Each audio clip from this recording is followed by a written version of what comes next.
Hey guys, welcome to my YouTube channel Ideological One Destination for All Information।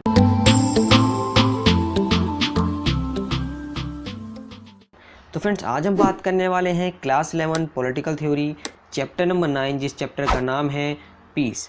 तो जैसे कि आप अपनी स्क्रीन पे देख सकते हैं, जो हैंड रिटन नोट्स आप देख रहे हैं, ये पूरी तरीके से well experience political science teacher द्वारा तैयार किया गया है और मैं आपको इस वीडियो को इजी एक्सप्लेनेशन के साथ समझाने वाला हूं, ताकि आपका पूरा जो कॉन्सेप्ट है वो क्लियर हो जाएगा। और आपको मैं 100% गारंटी दे सकता हूं कि पूरा का पूरा जो चैप्टर है वो आपको समझ में आ जाएगा। और इसी के साथ एग्जामिनेशन पॉइंट ऑफ व्यू से जो इंपॉर्टेंट क्वेश्चंस हैं वो भी हम बीच बीच में चैप्टर में कवर करते रहते हैं। तो इस वीडियो को लास्ट तक ज़रूर देखिएगा, मैं आपको ये 100% गारंटी दे सकता हूँ।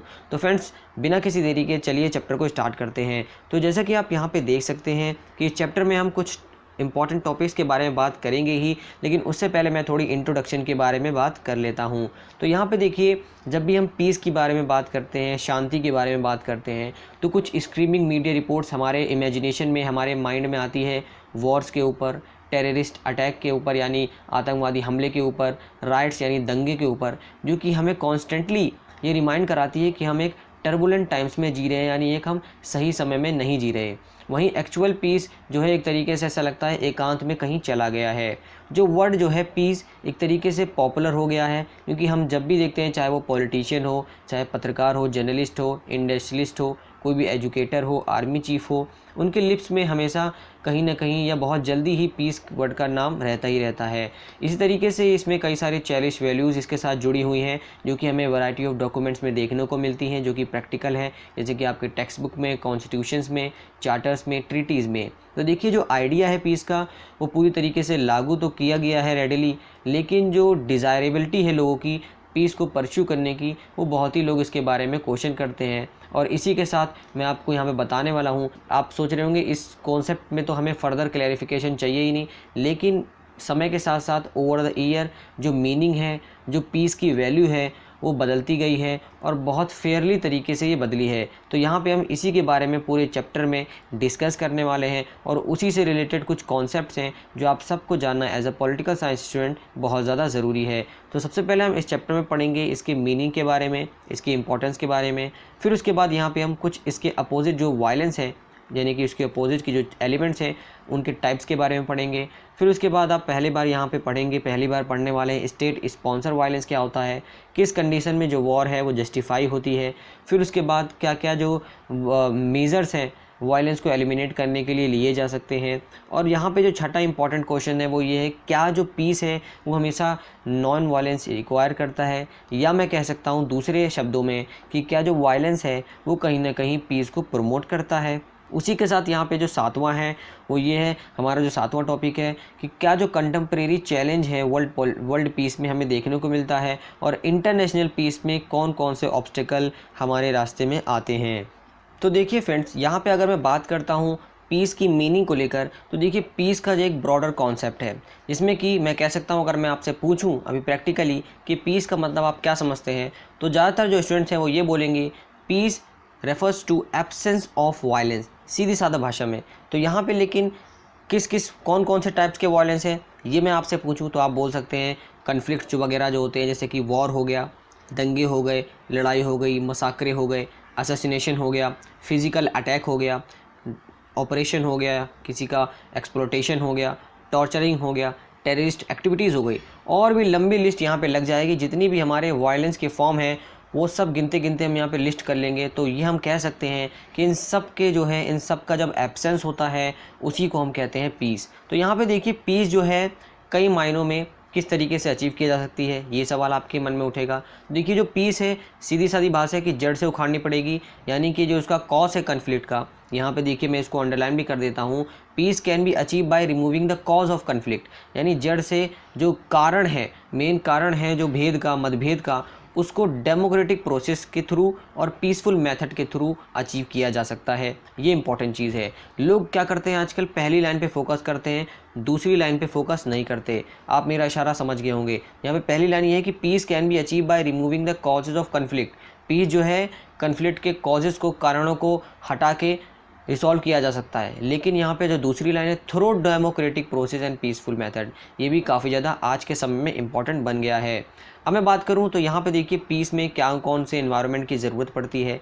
तो देखिए जैसे कि हमारे कॉन्स्टिट्यूशन में कुछ वैल्यूज़ इंश्राइंस हैं, कुछ प्रिंसिपल्स हैं जिनको फॉलो करना काफ़ी ज़्यादा ज़रूरी है, जैसे कि equality, freedom, justice, rule of law. तो ये सारे के सारे जितने भी कॉन्सेप्ट्स हैं, जितने भी प्रिंसिपल्स हैं, वो हम फॉलो करके तभी ही हमें पीस यहाँ पे मिल सकती है।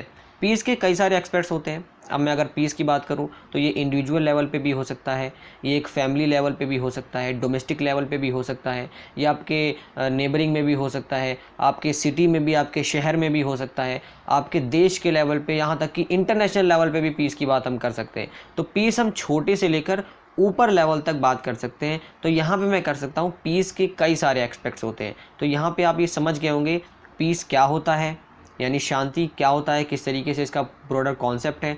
बड़े ही सिंपल है, एब्सेंस ऑफ वायलेंस, कौन कौन से जितने भी फॉर्म्स मैंने अभी आपको बताए, फिर उसके बाद किस तरीके से हम इसको अचीव कर सकते हैं, और छोटे लेवल से लेके बड़े लेवल तक कहाँ कहाँ आपको जो पीस है किन किन एस्पेक्ट्स में देखने को मिलता है। अब हम बात कर लेते हैं यहाँ पे इसकी ज़रूरत क्या है, इसकी इम्पोर्टेंस क्या है। तो दोस्तों जब भी हम बात करते हैं पीस की इंपॉर्टेंस को लेकर, तो यहाँ पे एग्जामिनेशन पॉइंट ऑफ व्यू से हमें कई सारे क्वेश्चंस इससे रिलेटेड देखने को मिल सकते हैं, जो कि आपसे डायरेक्टली भी पूछे जा सकते हैं और इनडायरेक्टली भी पूछे जा सकते हैं। फॉर एग्जांपल आपसे ये पूछा जा सकता है, क्या जो पीस है उसकी ज़रूरत क्या है हमारे सोसाइटी में, क्या जो वायलेंस है क्या उससे हम काम नहीं चला सकते, क्या ज़रूरी है हम इसी रास्ते से जाएं। तो इस तरीके से इनडायरेक्टली, या फिर कोई आपको केस स्टडी दे दी जाएगी 3-4 सेंटेंस की, वहाँ पे आपको पढ़ के इसकी इंपॉर्टेंस बतानी होगी। तो यहाँ पे आपको जो क्वेश्चन है उसकी डिमांड समझनी होती है। तो चलिए हम यहाँ पे जल्दी से जान लेते हैं कि पीस की इंपॉर्टेंस क्या होती है पॉइंट वाइज। सबसे पहले मैं बात करूँ तो देखिए पीस जो है सबसे पहले हमारे ऑल राउंड डेवलपमेंट के लिए ज़रूरी होती है। हमारी सोसाइटी में हर एक इंडिविजुअल के लिए पीस का इंपॉर्टेंस बहुत ज़रूरी होता है। चाहे मैं हूँ, चाहे आप हो, हमें अगर सोसाइटी में रहना है तो शांति के साथ रहना है, तभी हमारा जो ऑल आउट डेवलपमेंट है, बाकी जितने भी काम हैं वो सही से हो सकते हैं। दूसरा यहाँ पे पॉइंट ये है कि देखिए जो पीसफुल एटमॉस्फेयर होता है वो एक प्री कंडीशन होती है जो कि रिक्वायर होती है कोई भी रूटीन एक्टिविटी को करने के लिए। आप इमेजिन करिए अगर एक जगह है जहाँ पे कोई भी एटमॉस्फेयर नहीं है, पीसफुल एटमॉस्फेयर, अभी भी हमें कहीं इंटरनेशनल लेवल पे या कई कंट्रीज़ में ये देखने को मिलता है कि जहाँ पे वायलेंट एटमॉस्फेयर है, वहाँ पे जो प्री कंडीशन है वो जितनी भी चाहिए होती है पीसफुल एटमॉस्फेयर, वहाँ पे रूटीन एक्टिविटीज़ नहीं हो पाती। जैसे कि अभी हमें यहाँ पे कोई भी आप ले लीजिए जहाँ पे वॉर्स वगैरह हुई थी, जब वर्ल्ड वॉर सेकंड में, वर्ल्ड वॉर फर्स्ट में, तो उन साइटों में हमें देखने को मिला था किस तरीके से जो रूटीन एक्टिविटीज़ हैं, बाकी एक्टिविटीज़ हैं, वो बंद हो जाती हैं, इसी की वजह से उसमें बाधाएं आ जाती हैं। तो यहाँ पे ये पॉइंट आप समझ गए होंगे किस तरीके से पीसफुल एटमॉस्फेयर है वो इकोनॉमिक एक्टिविटी या मैं कह सकता हूँ रूटीन एक्टिविटी के लिए भी इम्पॉर्टेंट है। सिमिलरली जो पीस है वो जो है प्रॉस्पेरिटी लाती है, यानी सक्सेस लाती है, वेल्थ लाती है। वहीं यहाँ पे जो चौथा पॉइंट है वो ये है कि साइंटिफिक और टेक्नोलॉजिकल इन्वेंशन है, उसमें जो है पीस की काफ़ी ज़्यादा ज़रूरत होती है। जैसे कि मैंने आपको सेकंड पॉइंट में ही इससे रिलेटेड चीज़ों को डिस्कस कर दिया था कि किस तरीके से जितनी भी एक्टिविटीज़ हैं, चाहे वो साइंटिफिक हो, टेक्नोलॉजिकल इन्वेंशंस हो, रिसर्च डेवलपमेंट का काम हो, कोई भी डिस्कवरी हो, वो पीस के बिना यानी शांति के बिना नहीं की जा सकती। तो इसलिए यहाँ पे साइंटिफिक और टेक्नोलॉजिकल इन्वेंशन अगर आपको करने हैं तो पीस की काफ़ी ज़्यादा इंपॉर्टेंस ज़रूरी है। तो दोस्तों अगला हमारा इंपॉर्टेंट टॉपिक है वो है टाइप्स ऑफ वायलेंस। तो जैसे कि मैंने अभी आपके थोड़ी देर पहले एक कंडीशन रखी थी कि क्या जो हम वायलेंस के थ्रू जो है पीस को इस्टेब्लिश कर सकते हैं, तो यहाँ पे सबसे पहले हमें ये जानना ज़रूरी है कि कौन कौन से टाइप के जो वायलेंस हैं वो यहाँ पे होते हैं। तो सबसे पहले हम बात कर लेते हैं इंटर कास्ट वायलेंस के बारे में, ये क्या होता है। तो यहाँ पे देखिए इंटर कास्ट वायलेंस का मतलब होता है जात के वजह से जो भी वायलेंस क्रिएट होता है, जितने भी आपके कास्ट इश्यूज़ हैं उन सब को लेकर जो भी इश्यूज़ हैं उनकी वजह से अगर कोई वायलेंस क्रिएट हो जाता है, हिंसा जनक हो जाती है, तो वहाँ पे उसको हम कहते हैं इंटर कास्ट वायलेंस। अब यहाँ पे आपने सुना होगा काफ़ी ज़्यादा टर्म ये रहती है पॉलिटिक्स वगैरह में भी, कम्युनल वायलेंस। तो देखिए कम्युनल वायलेंस वो टाइप का वायलेंस होता है जो कि रिलीजियन के बेसिस पे होता है। एक रिलीजियन को सुपीरियर माना जाता है और दूसरे रिलीजियन को डिसरिगार्ड कर दिया जाता है। इस कंडीशन में यहाँ पे कम्युनल वायलेंस जो है क्रिएट हो सकता है। तीसरा आपका होता है टेररिस्ट और मास्ट वायलेंस। यहाँ पे माओवादी आपने सुना होगा पॉलिटिकल टर्म में।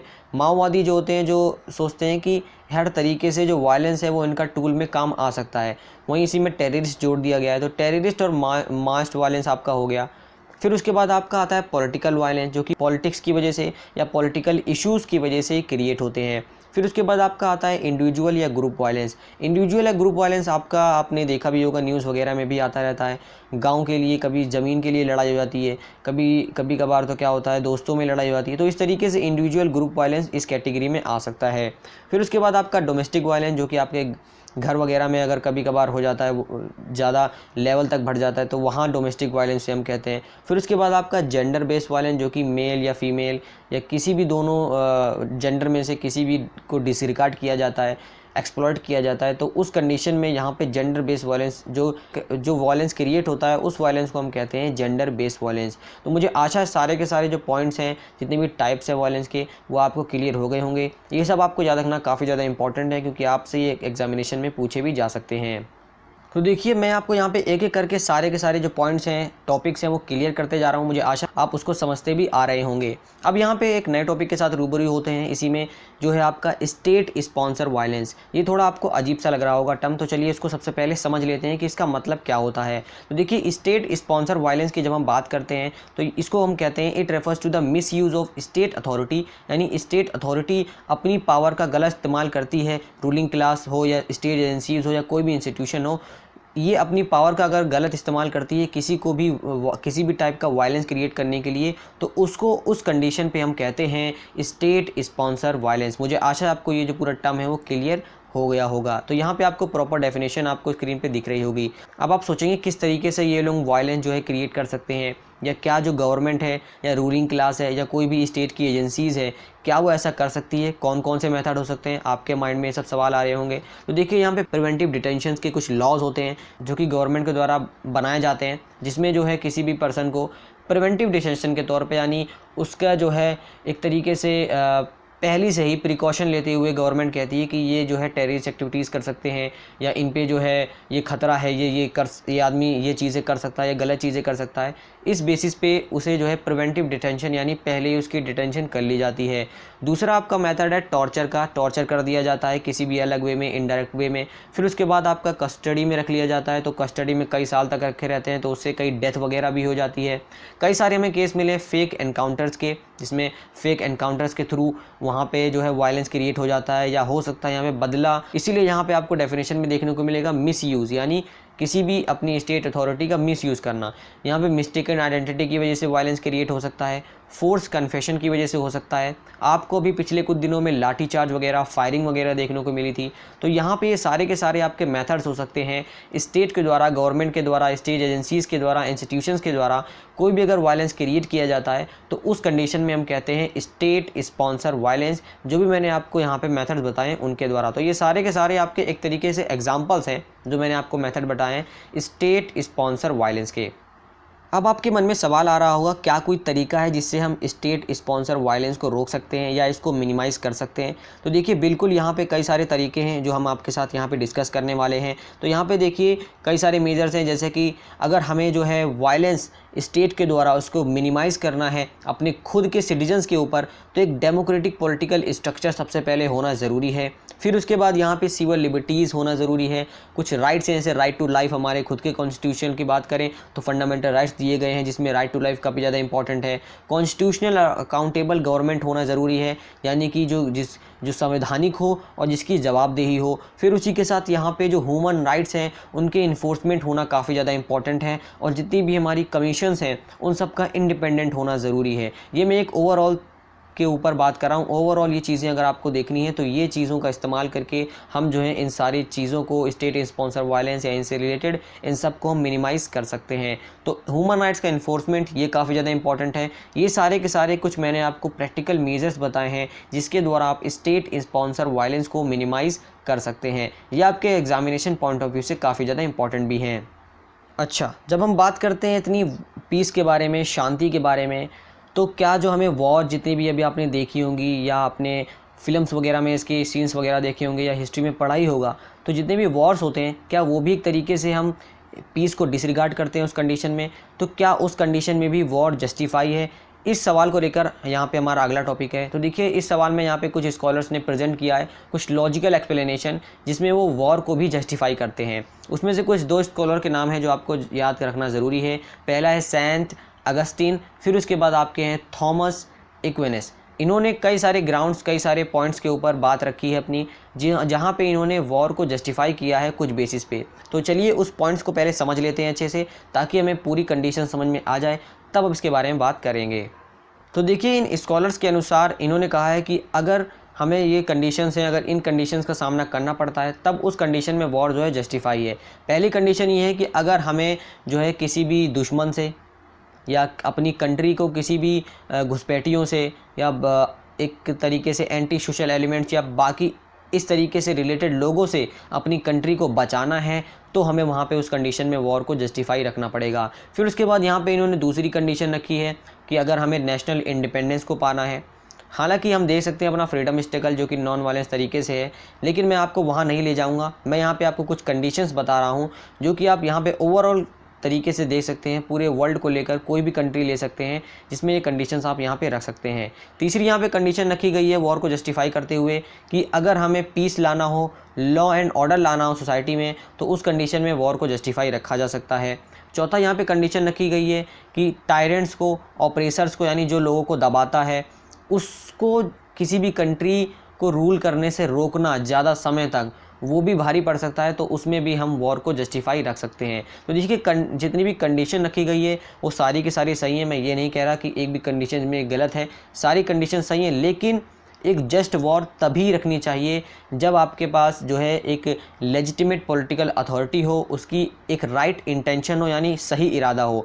इरादा सही होना चाहिए, सही इरादे के साथ अगर एक जस्ट वॉर रखी जा रही है तो बिल्कुल सही है, लेकिन बिना लेजिटिमेट तरीके से अगर कोई भी अथॉरिटी का गलत इस्तेमाल किया जाता है तो वो गलत ही होगा। तो यहाँ पे एक कंडीशन आपको ज़रूर रखनी है, जब भी आप जस्टिफिकेशन की बात करते हैं वॉर की, तो वहाँ पे कंडीशंस आप ये सारी की सारी रख सकते हैं बेशक, लेकिन वहाँ पे जो पॉलिटिकल अथॉरिटी है उसकी इंटेंशन जो है राइट होनी चाहिए। और वॉर की बात करें तो देखिए वॉर ऐसा नहीं है कि कभी भी कोई कंडीशन आए तो सीधा वॉर के ऑप्शन पे पहुँच जाओ। वॉर तभी हमें ऑप्शन इंक्लूड करना चाहिए जब हमारे जितने भी बाकी के जितने भी ऑप्शन हैं पीसफुल तरीके से, डायलॉग से हो, चाहे वो नेगोशिएशन से हो, चाहे वो डिप्लोमेटिक स्तर पे हो, कोई भी तरीके से हो, सारे के सारे मेथड जब हमारे पास एग्जॉस्ट हो जाते हैं, ख़त्म हो जाते हैं, तभी जाके हमें वॉर तक पहुंचना चाहिए। डायरेक्टली वॉर का ऑप्शन इंक्लूड नहीं करना चाहिए। तो ये था हमारा पूरा का पूरा टॉपिक, जिसमें मैंने आपको बताया किस तरीके से कौन सी कंडीशन में वॉर को जस्टिफाई किया जा सकता है। चलिए बढ़ते हैं अगले टॉपिक की तरफ। अगला सवाल यहाँ पे उठता है किस तरीके से हम वायलेंस को एलिमिनेट कर सकते हैं, हमारे पास कौन कौन से प्रैक्टिकल मेजर्स हैं, मेथड्स हैं जिसके द्वारा हम यहाँ पे वायलेंस को एलिमिनेट कर सकते हैं, यानी हटा सकते हैं अपनी सोसाइटी से। तो देखिए यहाँ पे कुल मिला के 4 मैंने आपको यहाँ पे प्रैक्टिकल मेथड लिस्ट कर रखे हैं जो कि आप सबको जानना बेहद ज़रूरी है। सबसे पहले बात कर लेते हैं हम पहले मेथड की। पहला प्रैक्टिकल मेथड क्या हो सकता है जिससे हम वायलेंस को एलिमिनेट कर सकते हैं। तो यहाँ पे देखिए सबसे पहले सबसे इंपॉर्टेंट है थ्रू एजुकेशन। जी हाँ, एजुकेशन और अवेयरनेस से हम लोगों के माइंडसेट को चेंज कर सकते हैं, उनको हम समझा सकते हैं कि पीस का जो यानी शांति का इम्पोर्टेंस क्या होता है और वायलेंस का डिसएडवांटेज क्या हो सकता है। इस तरीके से यहाँ पे ये एक प्लस पॉइंट बनेगा हमारी सोसाइटी में थ्रू एजुकेशन और अवेयरनेस। एजुकेशन हम यहाँ पे यंग जनरेशन में भी ला सकते हैं, यंग जनरेशन अवेयरनेस फैला के बाकी लोगों तक भी पहुँचा सकती है। इस तरीके से ये बेस्ट मेथड है। फिर उसके बाद हमारा यहाँ पे जो दूसरा मेथड है वायलेंस को एलिमिनेट करने का, वो है कि एक स्ट्रक्चर जो वायलेंस है, जो कि बड़ी पुरानी समय से प्रथा चली आ रही है जितनी भी हैं, उन सबको हम यहाँ पे एलिमिनेट कर सकते हैं, उनको ख़त्म कर सकते हैं, अबॉलिश कर सकते हैं। जो भी हमारे सोशल डिस्क्रिमिनेशन है, इनइक्वालिटीज़ हैं, किसी भी बेसिस पे कोई भी प्रथा चली आ रही है जिनमें कि डिस्क्रिमिनेशन इंक्लूड है या इनइक्वालिटी है, उसको भी हमें जो है एलिमिनेट करना चाहिए, ताकि जो वायलेंस है वो भी उसके साथ एलिमिनेट हो जाए। तीसरा आपका पॉइंट यहाँ पे बनता है राइट टू सेल्फ डिटर्मिनेशन और नेशनल फ्रीडम। ये हमने पिछले चैप्टर्स में भी इसके बारे में डिस्कस किया था कि सेल्फ डिटर्मिनेशन यानी खुद की कंट्री को खुद के लोगों के द्वारा खुद से चलाना सोवरेनिटी के साथ, इसको भी हम ले सकते हैं एक तरीके से वायलेंस, क्योंकि यहाँ पे खुद के द्वारा खुद ही कंट्री से एक डेमोक्रेटिक वे में सेल्फ डिटर्मिनेशन के साथ और नेशनल फ्रीडम के साथ हम यहाँ पे अगर कंट्री को चलाते हैं तो वहाँ पे वायलेंस काफ़ी कम हद तक देखा जाता है। फिर उसके बाद यहाँ पे चौथा जो आपका पॉइंट बनता है वो ये है कि हमें कंसिस्टेंट एफर्ट लाना पड़ेगा। सबको जो है इसके बारे में अवेयरनेस तो फैलानी पड़ेगी, लेकिन एक एफर्ट्स भी हमें अपना लगाना पड़ेगा कि लोगों को हम ये कहें कि पीस को परस्यू करें और जितने भी वायलेंस हैं उन सब के तरीक़ों को एलिमिनेट करें। तो एक तरीके से एक एटमॉस्फेयर भी हमें बनाना पड़ेगा जिसके लिए हमें कंसिस्टेंट एफर्ट की ज़रूरत पड़ती है। यहीं पे अगर आपसे कोई काउंटर सवाल पूछे क्या जो वायलेंस है वो कभी पीस को प्रमोट कर सकता है, या दूसरी अगर तरीके से मैं इस क्वेश्चन को पूछूं क्या जो पीस है उसको हमेशा नॉन वायलेंस की ज़रूरत पड़ती है, क्या ऐसी कंडीशन नहीं हो सकती कि पीस जो है वायलेंस के साथ चले, इस तरीके से हम यहाँ पे इसका आंसर देंगे। लेकिन उससे पहले मैं आपको बताना चाहता हूँ कि यहाँ पे एक और क्वेश्चन है जिसको आप इंग्लिश में लिख सकते हैं, does peace always require non violence. तो यहाँ पे उसका मैंने आंसर दे रखा है। ये जो यस लिखा हुआ है सबसे पहले ये मत समझिएगा कि ये पहले वाले जो क्वेश्चन यहाँ पे लिखा हुआ है उसका आंसर है। ये जब मैंने आपको जो फ्रंट पेज दिखाया था उसका यहाँ पे आंसर है। ये आंसर है कि does peace always require non violence, उसके संदर्भ में यहाँ पे मैंने इसको जो पूरा डेटा है वो मैं आपको दिखा रहा हूँ। तो यहाँ पे देखिए पूछा गया है क्या जो पीस है उसे हमेशा अहिंसा की ज़रूरत पड़ती है। जी हाँ, बिल्कुल सही है, क्योंकि वायलेंस जो है एक तरीके से एविल माना जाता है जिसको हम कभी भी जस्टिफाई नहीं कर सकते। यहाँ तक कि किसी भी तरीके के वायलेंस मेथड को यूज़ करके आप ये कहें कि मैं पीस को इस्टेब्लिश करना चाहता हूँ तो वो भी परमिसिबल नहीं है। देखिए जो एक वायलेंट रेवोल्यूशन होता है वो हमेशा मास कैजुअलिटीज़ और डिस्ट्रक्शन में ही रिजल्ट लाता है, बहुत बर्बादी होती ही है। देयरफॉर जो हमारे जितने भी आप देख सकते हैं मॉडरेट फ्रीडम फाइटर्स हैं उन्होंने एक मॉरल स्टैंड लिया नॉन वायलेंस मेथड्स को लेकर। उन्होंने कहा कि हम नॉन वायलेंस मेथड से ही फ्रीडम को अचीव करेंगे, जिसमें कि हमारे फेमस महात्मा गांधी जी जिन्होंने जो है अहिंसा की जो है पॉलिसी को परस्यूट करा, सत्याग्रह को करा, ताकि जो है फ्रीडम को हम अच्छे से अटेन कर सकें। इंटरनेशनल लेवल पे बाहर जाएंगे तो यहाँ पे आपको मार्टिन लूथर किंग जूनियर दिखेंगे यूएसए में, और नेल्सन मंडेला दिखेंगे साउथ अफ्रीका में, जिन्होंने सेम मेथड अपनाया था। जिस तरीके से महात्मा गांधी ने जो टेक्निक अपनाई थी उसी तरीके से नेल्सन मंडेला और मार्टिन लूथर किंग जूनियर ने भी रेसिज्म के अगेंस्ट ये सारी की सारी टेक्निक्स को अपनाया था। तो इस तरीके से ये जो टॉपिक है ये काफ़ी ज़्यादा इंपॉर्टेंट है आपके, क्योंकि कई बार ये एग्जामिनेशन में भी रिपीट हो चुका है। तो चलिए अब जल्दी से जान लेते हैं हमारा जो फाइनल टॉपिक है वो है contemporary challenges to world peace. क्या जितने भी वर्ल्ड पीस में चैलेंज हैं वो क्या क्या अभी हमें इस वक्त में नज़र आते हैं। तो जब भी हम बढ़ेंगे यहाँ पे कंटेम्प्रेरी चैलेंजेस की तरफ तो हमें कई सारे नंबर ऑफ़ इश्यूज़ देखने को मिलेंगे जो कि काफ़ी ज़्यादा सीरियस चैलेंज रखते हैं हमारी वर्ल्ड पीस में। उसमें से कुछ ऑब्स्टिकल्स हैं जो कि मैंने यहाँ पे लिस्ट डाउन कर रखे हैं, और पिछले कुछ सालों में इसके जो रिलेटेड क्वेश्चंस हैं वो भी रिपीट होते ही रहते हैं, चाहे वो 3 नंबर में हो या 5 नंबर में हो। तो चलिए सबसे पहले हम बात कर लेते हैं कौन कौन से इंपॉर्टेंट ऑब्स्टिकल्स हैं जो हमारे वर्ल्ड पीस में यानी इंटरनेशनल पीस में दखलंदाजी करते हैं। तो सबसे पहले तो यहाँ पे हमारा पॉइंट बनता है failure of the UNO in preventing and eliminating threats to peace. तो देखिए यहाँ पे यूनाइटेड नेशन ऑर्गेनाइजेशन का काफ़ी बड़ा फेलियर माना जाता है। किसी भी पीस को थ्रेट्स को लेकर यूएनए जो है वहाँ पे एक तरीके से ये बड़ा फेलियर माना गया है कि वो एक्शंस नहीं लेता या उस पर काम नहीं करता, या जितनी भी ट्रीटीज़ हैं या इंटरनेशनल लॉज हैं उनको सही से इन्फोर्स नहीं करता। इल्ज़ाम है वो यूएनओ पे लगाए जाते हैं जब भी बात आती है वायलेंस को लेकर। अगला हमारा पॉइंट बनता है वो है आपका इंटरनेशनल टेररिस्ट ग्रुप, जो कि एक ग्रेट थ्रेट रखते हैं पीस को लेकर और अपने अलग अलग जितने भी वेपन्स हैं एडवांस टेक्नोलॉजी हैं उनको रूथलेसली यूज़ करते हैं बिना किसी के डर के, और शांति को भंग करने की कोशिश करते हैं। जैसे कि आपको कुछ नाम भी पता होंगे, अल-कायदा और पता नहीं कौन कौन से आपको टेररिस्ट ग्रुप अभी मिल जाएंगे। तो इस तरीके से यहाँ पे कई सारे इंटरनेशनल टेररिस्ट ग्रुप हैं जो वाकई में वर्ल्ड पीस में काफ़ी ज़्यादा परेशानी ला रहे हैं। अगला हमारा है the danger of WMD weapon of man development, जैसे कि न्यूक्लियर वेपन। इसको लेकर भी काफ़ी ज़्यादा जब आप पॉलिटिकल हिस्ट्री पढ़ेंगे आगे चल के 12th में तो आपको यहाँ पे देखने को मिलेगा WMD के बारे में, जिसमें कि जैसे कि न्यूक्लियर वेपन इंक्लूड हैं, और इसी तरीके से अदर जो जितने भी रिलेटेड वेपन्स हैं जो काफ़ी ज़्यादा ख़तरनाक होते हैं उनको भी लेकर यहाँ पे इंटरनेशनल पीस में काफ़ी ज़्यादा जो ऑब्स्टिकल्स हैं वो हमें देखने को मिले हैं। अगला जो पॉइंट है वर्ल्ड पीस में ऑब्स्टिकल्स को लेकर वो ये है कि जितने भी सिविल वॉर चलती है कई सारे वर्ल्ड्स में, जैसे कि मिडल ईस्ट वगैरह में सिविल वॉर चलती है, यानी कंट्री के विद इन द कंट्री, यानी कंट्री के अंदर ही यहाँ पे जब बहुत बड़ी वॉर चल रही हो तो उसे हम सिविल वॉर कहते हैं। तो कई सारे हमारे वर्ल्ड के पार्ट्स में जो है, जैसे कि यहाँ पे मिडल ईस्ट का एग्जांपल लिया गया है, उसमें सिविल वॉर चलती है, तो वो भी एक तरीके से इंटरनेशनल पीस में भंग डालती है। फिर उसके बाद यहाँ पे काफ़ी बड़ा फेमस इंसिडेंट हुआ था जो कि 2001 से लेकर 2003 तक चला था। आपका मिलिट्री थ्रेट जब हुआ था, जब US लेड मिलिट्री ऑपरेशंस रखा गया था, ऑपरेशन डेजर्ट स्टॉर्म, जिसमें 1990 से लेकर 91 तक।